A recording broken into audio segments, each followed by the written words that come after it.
long in the tooth သူဒီ idiom တစ်မျိုးဖြစ်တယ်သူ့ရဲ့အဓိပ္ပာယ်က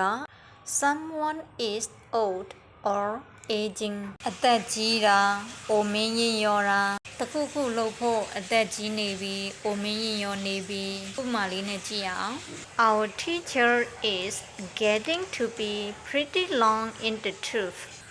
ငါတို့ဆရာကတော်တော်လေးအသက်ကြီးလာပြီ It's getting ရဲ့အဓိပ္ပာယ်က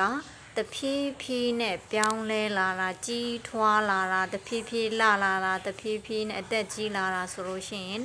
it's getting ကိုသုံးလို့ရတယ် to be pretty ကဒီနေရာမှာလှတယ်လို့ဘာသာပြန်လို့မရဘူး to ဒီ adverb အနေနဲ့သုံးတာအတော်လေးတော်တော်လေးလို့အဓိပ္ပာယ်ရတယ် long in the tooth သူကတော့ idiom အသုံးနှုန်းလေးတက်ကြီးတာအိုမင်းရင်ရောတာနောက်တစ်ခုကြည့်အောင် I'm too long in the tooth to take this stressful job ဒီစိတ်ဖြစ်စည်းတဲ့အလုပ်တွေကိုလုပ်ဖို့ငါ